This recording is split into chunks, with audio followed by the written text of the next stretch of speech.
So today we will discuss about the Faraday's first law of electrolysis. पहले इसका statement देखेंगे. It states that the amount of substance that undergoes oxidation or reduction at each electrode during electrolysis is directly proportional to the amount of electricity that passes through the cell. ये statement का meaning क्या है? जैसे sale already हम लोगों ने अच्छे से स्टडी किया है. NaCl का एग्जाम्पल स्टडी किया था, मोल्टन NaCl का. Na+ जो है उसका रिडक्शन हो रहा था, Cl- जो है उसका ऑक्सीडेशन हो रहा था. लेकिन ये जो प्रोडक्ट फॉर्म हो रहे हैं, गैस जो लिबरेट हो रहा है या सोडियम जो डिपॉजिट हो रहा है, उनका अमाउंट कितना है या उनका वेट कितना है. अगर गैस लिबरेट हो रहा है तो उसका वॉल्यूम कितना है. तो ये with the help of Faraday's first law of electrolysis हम लोग कैलकुलेट कर सकते हैं.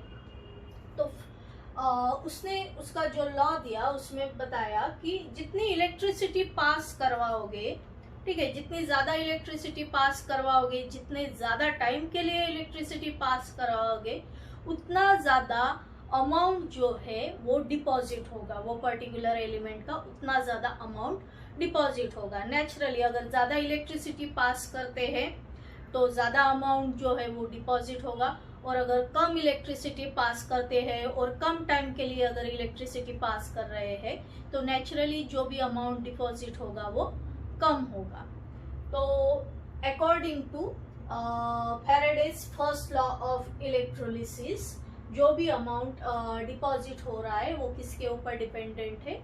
इलेक्ट्रिसिटी के ऊपर, या उसे हम लोग चार्ज भी बोल सकते हैं. तो अभी यहाँ देखो, यहाँ जो है इलेक्ट्रिसिटी की बात हो रही है. Electricity means what? In general flow of electrons. अगर इलेक्ट्रॉन्स फ्लो हो रहे हैं तो उसे ही हम लोग बोलते हैं कि चार्ज फ्लो हो रहा है या इलेक्ट्रिसिटी फ्लो हो रही है. अगर सिंगल इलेक्ट्रॉन की बात करते हैं तो सिंगल इलेक्ट्रॉन अगर फ्लो हो रहा है तो नेचुरली वो बहुत ही कम अमाउंट में चार्ज प्रोड्यूस करेगा या बहुत ही ज़्यादा कम उसकी इलेक्ट्रिसिटी की वैल्यू रहेगी. तो चार्ज ऑन वन इलेक्ट्रॉन जो होता है वो कितना होता है? देखो, the charge on one electron, the charge on one electron equal to 1.6 into 10⁻⁻19 coulomb. ठीक है, तो एक इलेक्ट्रॉन जो है बहुत ही कम चार्ज उसके ऊपर रहता है. तो ये जो है इसे ही हम लोग देखेंगे 10⁻⁻19, मतलब 0.0000, ये ऐसे 18 जीरोज रहेंगे. ठीक है, 18 जीरोज जो है वो रहेंगे, और फिर ऐसे 16 जो है कूलम उसकी वैल्यू आएगी.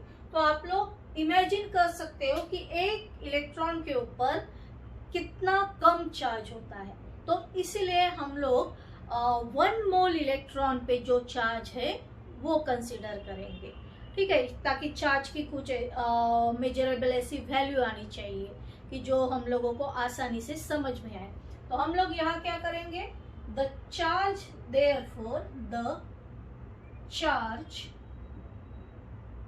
On 1 mole of electron, the charge on 1 mole of electron, that is equal to, इसमें क्या लेंगे? The charge on 1 mole of electron. 1 mole of electron यानी कितने पार्टिकल्स लेने पड़ेंगे? That is equal to Avogadro's number, that is Na. और Avogadro's number क्या है? 6.023 इंटू 10⁻23. तो ये जो है 1 इलेक्ट्रॉन का charge multiplied by Avogadro's number. तो यहाँ 6.023 इंटू 10⁻⁻19 इंटू 1.6 इंटू 10⁻⁻19. ठीक है, इसे मल्टीप्लाई करके आप लोग मल्टीप्लाई करके देखो, इसे मल्टीप्लाई करके जो वैल्यू आती है अप्रोक्सीमेटली 96486 ये वैल्यू मिलेगी। दैट इज इक्वल टू, से हम एक राउंड फिगर लेंगे, 96500 कूलम। अभी ये जो कूलम है वो कूलम क्या है? Coulomb is the unit of electricity. Coulomb is the unit of electricity. ठीक है, जैसे मास जो है किलोग्राम में मेजर करेंगे, जो लेंथ जो है वो मीटर में मेजर करते हैं, तो इलेक्ट्रिसिटी मेजर करने के लिए भी कोई यूनिट चाहिए। तो इलेक्ट्रिसिटी हम लोग जो है वो कूलम में मेजर करेंगे। तो ये जो है कूलम जो है वो हो गया यूनिट इलेक्ट्रिसिटी का। तो ये दोनों को मल्टीप्लाई करके जो वैल्यू आई है 96500 coulomb. Coulomb is the unit of electricity और चार्ज। अभी ये जो कूलम है, जैसे कूलम जो है वो एक स्मॉलर यूनिट है इलेक्ट्रिसिटी का। जैसे अगर 1 कूलम इलेक्ट्रिसिटी पास हो रही है, उसका मीनिंग होता है if 1 ampere current flows for 1 second then it is the 1 coulomb. ठीक है, अभी ये जो है 96500 कूलम है, तो ये जो 96500 कूलम है, इससे that is equal to 1 Faraday. That is equal to 1 Faraday. ठीक है, तो इलेक्ट्रिसिटी या चार्ज जो है वो फैराडेज में भी मेजर कर सकते हैं। फैराडेज कैसे? Bigger unit of electricity. ठीक है, तो 1 फैराडे भी बोल सकते हैं या 96500 कूलम ये भी बोल सकते हैं।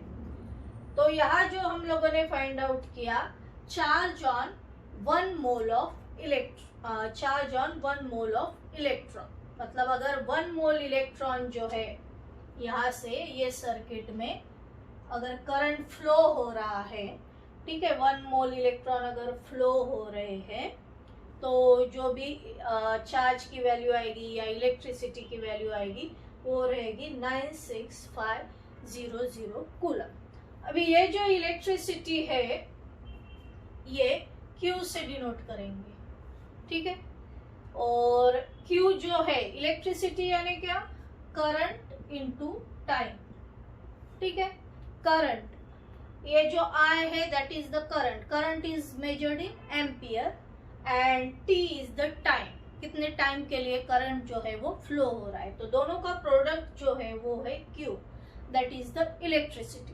तो ये जो है यहाँ से सर्किट में करंट जो फ्लो हो रहा है वो रहेगा I, और कितने टाइम के लिए वो जो है फ्लो हो रहा है वो रहेगा time, that is in seconds. और दोनों का प्रोडक्ट अगर करते हैं तो Q मिलेगा, यानी Q इज द इलेक्ट्रिसिटी और Q is the charge flowing through the circuit. Now according to the statement देखेंगे, जैसे जो अमाउंट है, ठीक है, जो भी अमाउंट है एट ईच इलेक्ट्रोड, जो भी स्पीसीज का अमाउंट जो मिल रहा है that is directly proportional to the amount of electricity. इसे ही मैथमेटिकल वे में कैसे लिखेंगे, जैसे जो भी अमाउंट मिल रहा है उसे W से डिनोट करेंगे। W is directly proportional to the amount of electricity. मैंने ऑलरेडी बताया था कि इलेक्ट्रिसिटी को Q से डिनोट किया गया है, तो दैट इज Q। ठीक है, now W is directly proportional to Q। इसे सॉल्व कैसे करेंगे? W इक्वल टू कुछ तो भी कांस्टेंट लगेगा, अगर डायरेक्टली प्रोपोर्शनल जो है उसे सॉल्व करना है, तो दैट इज इक्वल टू जो कांस्टेंट है उसे Z से डिनोट करेंगे। ये Z को क्या बोलते हैं?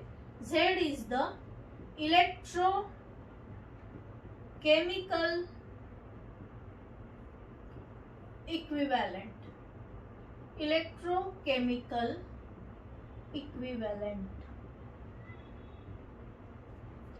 ठीक है, तो ये जो हो गया W is equal to Z Q।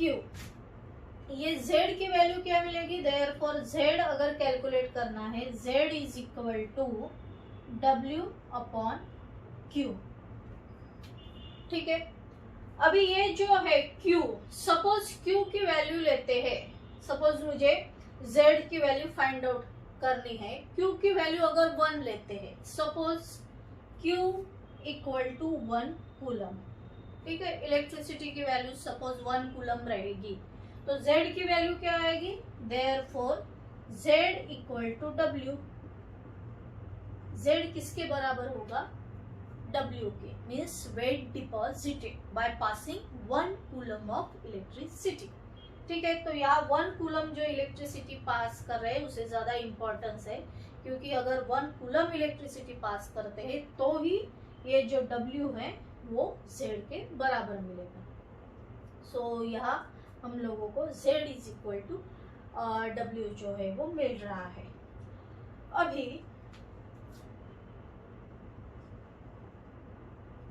ये अगर Z की वैल्यू कैलकुलेट करनी है, ठीक है, अभी Z जो है हर एक सेल के लिए Z की वैल्यू डिफरेंट रहती है, तो बहुत सारे एग्जाम्पल जो है इसके ऊपर बेस हम लोग सॉल्व कर सकते हैं, जैसे कितना वेट डिपॉजिट हो रहा है वो भी फाइंड आउट कर सकते हैं, किसी रिएक्शन में पर्टिकुलर सेल का इलेक्ट्रोकेमिकल इक्विवेलेंट या Z कितना है ये भी पूछा जा सकता है। तो इसके लिए हम जो भी बेसिक रिएक्शन ये सेल में हो रही है वो थोड़ा फिर से रिवाइज करेंगे। जैसे सपोज फॉर एग्जांपल यहाँ जो है Na+ जो है वो कैथोड की तरफ जा रहा है, एक इलेक्ट्रॉन एक्सेप्ट कर रहा है, तो क्या मिलेगा, Na, ठीक है, Na+ जो है एक इलेक्ट्रॉन एक्सेप्ट करेगा और Na में कन्वर्ट हो जाएगा, वो सोडियम में कन्वर्ट होके वहां डिपॉजिट हो रहा है। ये रिएक्शन का क्या मीनिंग है, जैसे Na+ है, ठीक है, अगर स्टोइचियोमेट्री देखते हैं रिएक्शन की, तो यहाँ जो है 1 लिखा नहीं है, फिर भी 1 मोल जो है वो है Na+ का 1 मोल, यहाँ भी 1 लिखा नहीं है लेकिन हम लोग बोलते हैं 1 मोल ऑफ इलेक्ट्रॉन, यहाँ भी जो फॉर्म हो रहा है वो क्या है, 1 मोल ऑफ सोडियम जो है वो फॉर्म हो रहा है। तो यहाँ से रिएक्शन से क्या समझ में आ रहा है कि 1 मोल जो है इलेक्ट्रॉन अगर पास करते हैं, ठीक है, 1 मोल इलेक्ट्रॉन अगर पास करते हैं तो क्या मिलेगा, 1 मोल Na मिलेगा, ठीक है। सोडियम का कितना मोल फॉर्म होगा, 1 मोल सोडियम जो है वो फॉर्म होगा या वहां डिपॉजिट होगा अगर 1 मोल इलेक्ट्रॉन पास करते हैं। अगर हम लोग जो है 1 मोल इलेक्ट्रॉन पास कर रहे हैं और 1 मोल इलेक्ट्रॉन की वैल्यू कितनी है, मतलब कितनी इलेक्ट्रिसिटी पास कर रहे हैं, 96500 कूलम, इतनी इलेक्ट्रिसिटी जो है वो पास कर रहे हैं। 1 मोल इलेक्ट्रॉन का मीनिंग क्या है कि इतनी इलेक्ट्रिसिटी जो है वो पास कर रहे हैं, तो क्या मिल रहा है, 1 मोल Na। 1 मोल Na यानी कि इतना होता है 23 ग्राम, ठीक है। अगर 1 मोल सोडियम की अगर वैल्यू लेते हैं तो वो उसके एटॉमिक मास के बराबर होती है, ठीक है। एटॉमिक मास सोडियम का कितना है, 23 ग्राम। तो अगर 96500 कूलम इलेक्ट्रिसिटी पास करवाते हैं तो 23 ग्राम जो है वो सोडियम जो है वो फॉर्म हो रहा है। तो अगर 1 कूलम इलेक्ट्रिसिटी पास करवाएंगे तो कितना ग्राम सोडियम जो है वो मिलेगा, सपोज यहाँ मैंने x लिख दिया, ठीक है। तो ये जो है हमें क्रॉस मल्टीप्लाई करना पड़ेगा और देयरफॉर x की वैल्यू क्या मिलेगी, 23/96500, ठीक है। तो ये जो है ये वैल्यू जो है 1 कूलम अगर इलेक्ट्रिसिटी पास करवाते हैं तो कितना वेट डिपॉजिट होगा, जो है 23/96500, इतना वेट जो है वो डिपॉजिट होगा। तो ये जो वेट डिपॉजिट होगा वो किसके बराबर है, वो Z के बराबर है। यहाँ हम लोगों ने देखा कि जो भी वेट डिपॉजिट होगा, अगर इलेक्ट्रिसिटी की वैल्यू 1 कूलम रहती है तो जो भी वेट डिपॉजिट होगा वो इक्वल टू जेड होगा। तो हम लोग यहाँ ऐसे भी लिख सकते हैं कि जेड एन के लिए जेड क्या मिलेगा 23/96500। ठीक है। वैसे ही हम लोग एक दूसरी रिएक्शन देखेंगे। अभी यहाँ हमेशा तो सॉल्यूशन NaCl का नहीं रहेगा, दूसरा कौन सा भी मोल्टन ले सकते हैं, जैसे मोल्टन CaCl2 है, कैल्शियम क्लोराइड अगर ले लिया। सपोज कैल्शियम का एक एग्जांपल लेते हैं। अभी सोडियम तो एक Na+ एक इलेक्ट्रॉन ही एक्सेप्ट करेगा, लेकिन जो Ca है, जैसे अगर Ca है, Ca के ऊपर 2+ चार्ज होता है तो वो 2 इलेक्ट्रॉन एक्सेप्ट करेगा, +2 इलेक्ट्रॉन, इट गिव्स Ca। ठीक है। एक कैल्शियम का जो है वो एटम मिलेगा, इसके आयन के ऊपर 2+ चार्ज रहेगा, तो एक कैल्शियम का जो आयन है वो 2 इलेक्ट्रॉन एक्सेप्ट करता है। ठीक है। तो हर एक की जो वैलेंसी है या उसके ऊपर जो चार्ज रहता है हर एक आयन के ऊपर वो फिक्स रहता है। जैसे Na के ऊपर प्लस चार्ज है, Ca के ऊपर +2 चार्ज है, वैसे ही मैग्नीशियम के ऊपर भी +2 चार्ज होता है। तो एक एग्जांपल अपन ने ये लिया कि जहाँ 1 मोल इलेक्ट्रॉन एक्सेप्ट हो रहा है, दूसरा एक एग्जांपल लिया कि जहाँ 2 मोल ऑफ इलेक्ट्रॉन जो है वो रिएक्शन में जो है वो गेन हो रहे हैं। तो यहाँ सेम जैसे यहाँ 1 मोल इलेक्ट्रॉन थे, वहाँ यहाँ क्या है 2 मोल ऑफ इलेक्ट्रॉन। ठीक है। तो यहाँ जो है 2 मोल ऑफ इलेक्ट्रॉन अगर है, 2 मोल इलेक्ट्रॉन जो है अगर फ्लो हो रहे हैं सर्किट से, तो हम लोगों को क्या मिल रहा है 1 मोल Ca मिल रहा है। ठीक है। एक कैल्शियम का 1 मोल मिल रहा है। तो 2 मोल इलेक्ट्रॉन यानी कितनी इलेक्ट्रिसिटी 1 मोल इलेक्ट्रॉन यानी 96500 कूलम इलेक्ट्रिसिटी। तो 2 मोल इलेक्ट्रॉन यानी 2 × 96500। ठीक है। इतनी इलेक्ट्रिसिटी की वैल्यू रहेगी। तो क्या मिलेगा 1 मोल ऑफ कैल्शियम मिलेगा। 1 मोल ऑफ कैल्शियम यानी कितने ग्राम्स होते हैं 40 ग्राम्स। ठीक है। उसका एटॉमिक मास जितना रहेगा, कैल्शियम का जितना एटॉमिक मास रहेगा, ठीक है, उतना रहेगा उसके 1 मोल की वैल्यू। तो ये हो गया 40 ग्राम्स।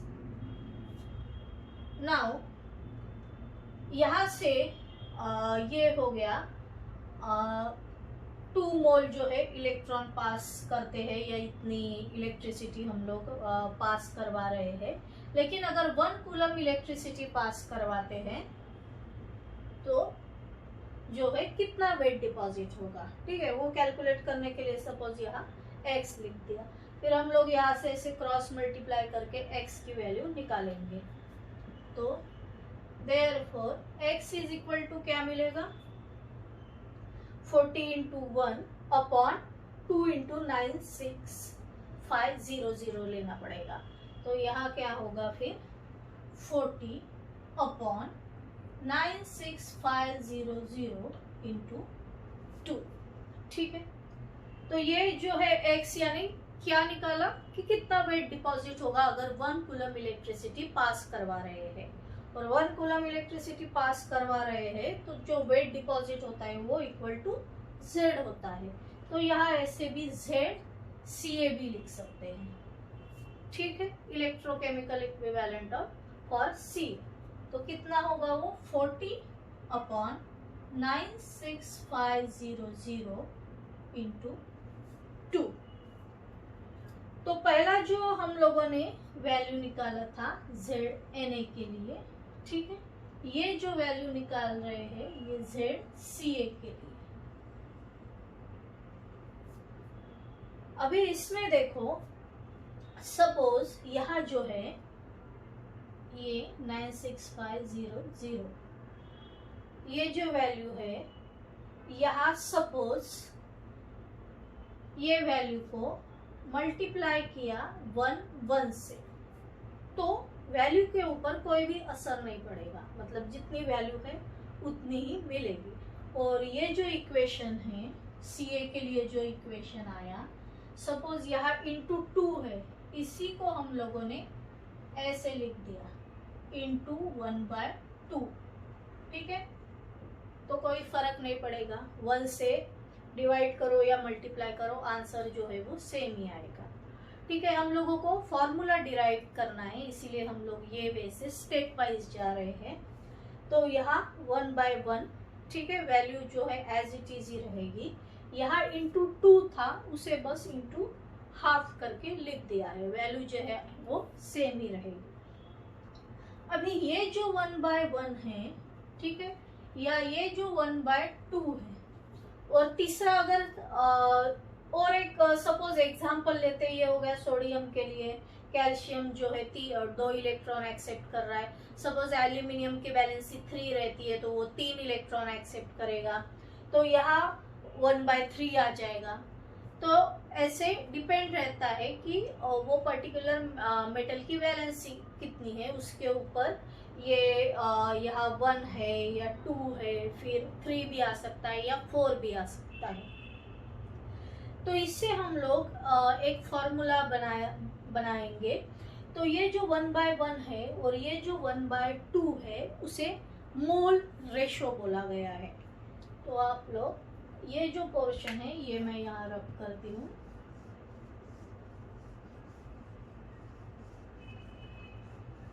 तो पहले मोल रेशो जो है,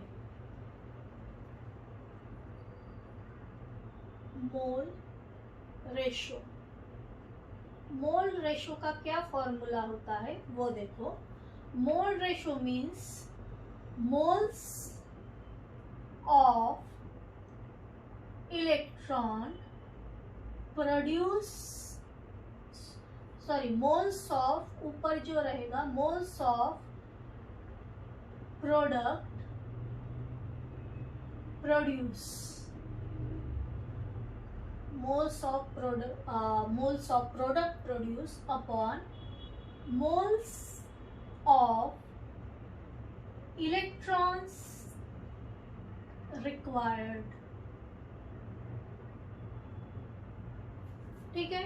और ये किसमें, इन हाफ रिएक्शन, ये पूरा मैंने लिखा नहीं है, लेकिन फॉर्मूला में जो बुक में दिया है, मोल रेशो का जो फॉर्मूला है, moles of product produce in half reaction upon moles of electron required in half reaction।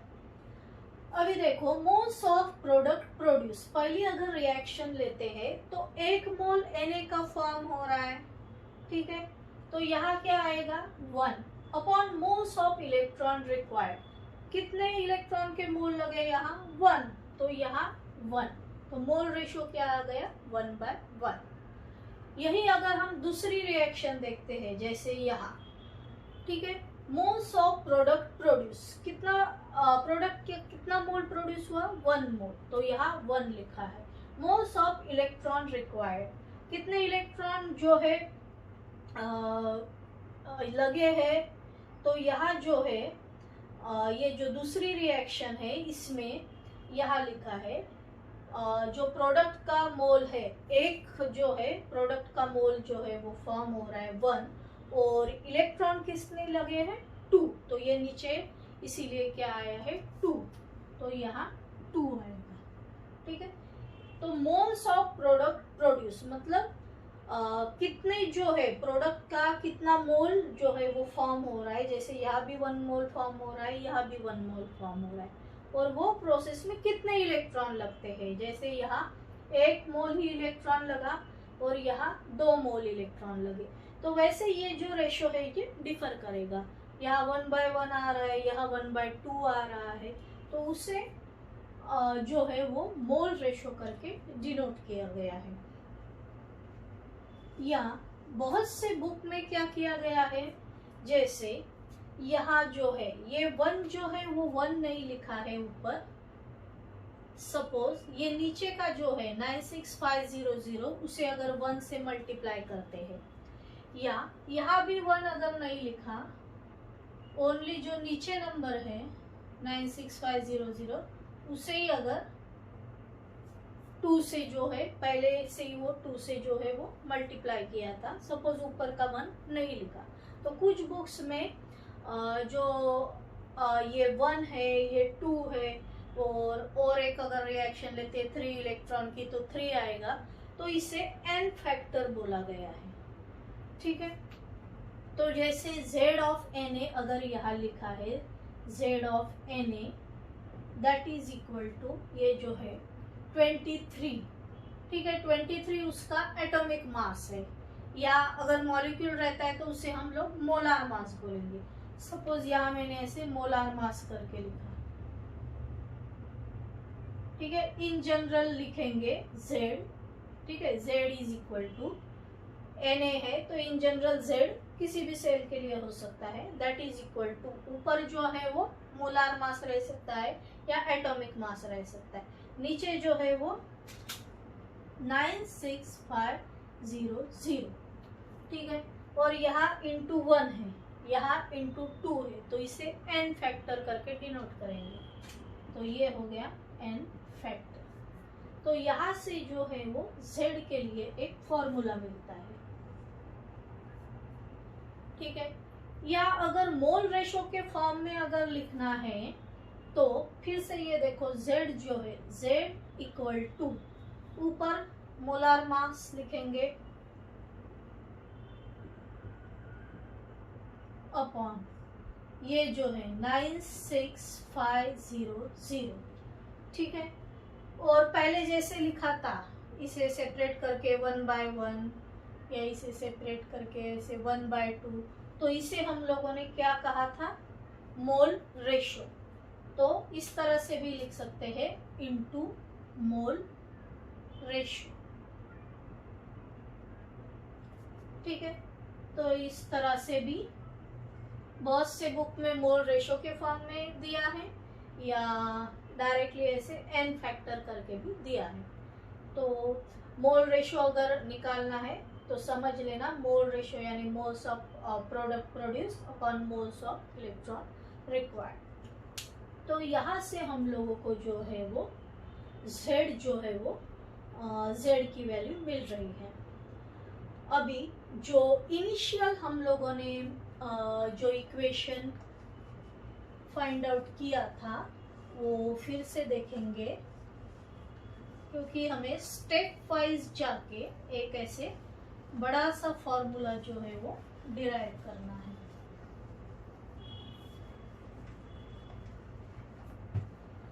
अभी यहाँ देखो, ठीक है, यहाँ तक के हो गया, Z की वैल्यू निकाली। शुरू में हम लोगों ने क्या किया था, जैसे W is directly proportional to Q, therefore W is equal to ZQ मिल रहा था। ठीक है, यहाँ से हम लोगों को Z की वैल्यू मिल गई। ठीक है, ये जो Z की वैल्यू मिल गई। Q मैंने बताया था कि Q या इलेक्ट्रिसिटी क्या होती है, I इंटू T। ठीक है, तो ये जो छोटी छोटी टर्म्स है ये भी प्लेस कर देंगे ताकि एक बड़ा फॉर्मूला मिले। किसी की भी वैल्यू अगर निकालनी है, करंट फ्लोइंग या टाइम, तो वो वैल्यूज हम लोग फाइंड आउट कर सकते हैं। सो देयरफॉर ये जो W है उसको एज इट इज रखेंगे, और ये जो Z की वैल्यू है वो प्लेस करेंगे। Z इक्वल टू क्या है, मोलार मास। ठीक है, upon 96500 into mole ratio into mole ratio. यहाँ से अभी ये थोड़ा रब कर देते हैं, या ये रब करेंगे इंटू मोल रेशो। ठीक है, ये हो गई Z की वैल्यू, और Q की जो वैल्यू है वो R इंटू T है, उसे भी यहाँ प्लेस कर दिया। तो ये जो है ये वेट डिपॉजिटेड, कितना वेट डिपॉजिट होगा उसका हमें फॉर्मूला मिल रहा है, molar mass upon 96500 into mole ratio into I into T। और अगर यही हम लोगों ने मोल रेशो नहीं लिखा, अगर ये जो है n फैक्टर, ठीक है, n फैक्टर अगर लेते हैं तो जो है वो W क्या मिलेगा, W is equal to, same यहां से लेंगे मोलार मास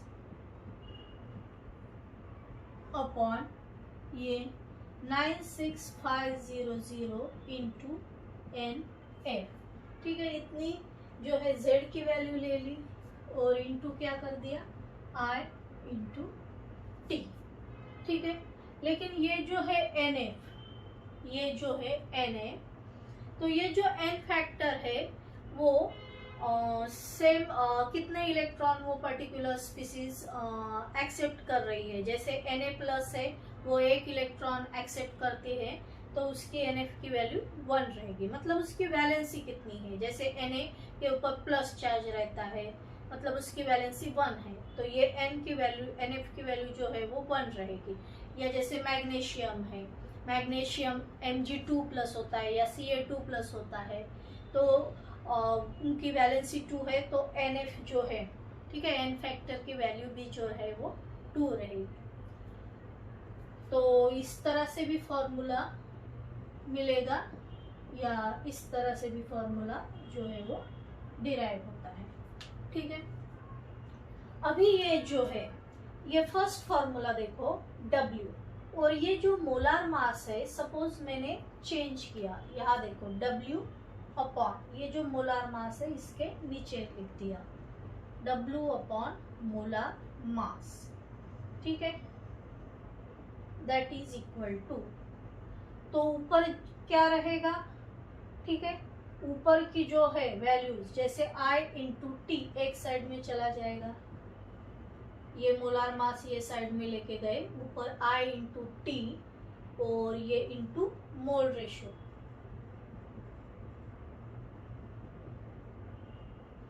और ये जो है नीचे 96500, ठीक है।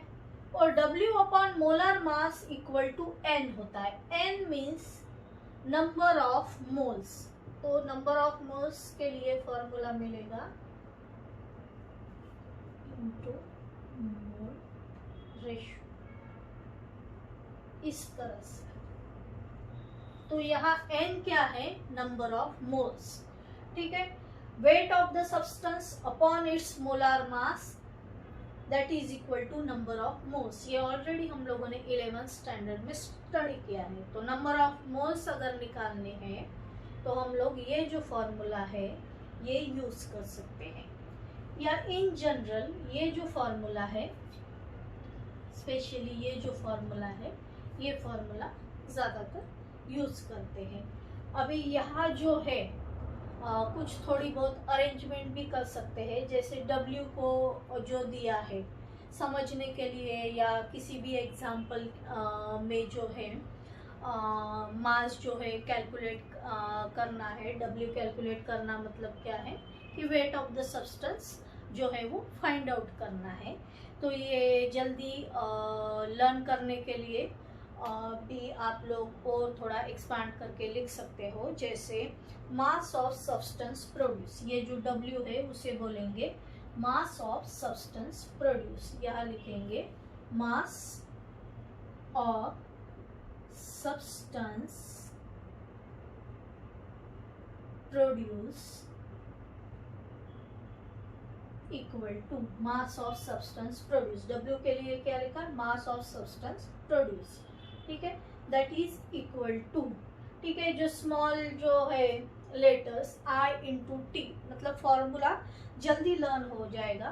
तो यहाँ ऐसे लिखेंगे I इंटू टी अपॉन 96500, ठीक है, ये वैल्यू रहेगी कूलम में, ठीक है, ये जो वैल्यू है 96500 उसका यूनिट रहेगा कूलम। और यहाँ आप लोग ऐसे ब्रैकेट में ऐसे A भी लिख सकते हो, या जैसे टाइम जो रहता है वो सेकेंड्स में रहता है तो इस तरह से भी लिख सकते हो।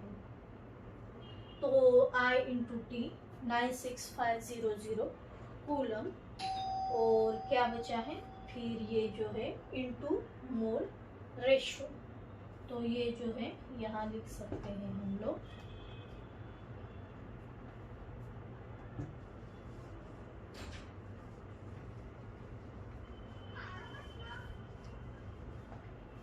इनटू मोल रेशो, ठीक है, इनटू मोल रेशो और इनटू ये जो था molar mass of substance, molar mass of substance. तो यहाँ से हम लोग ये इक्वेशन के से बहुत सारी वैल्यूज जो है वो फाइंड आउट कर सकते हैं।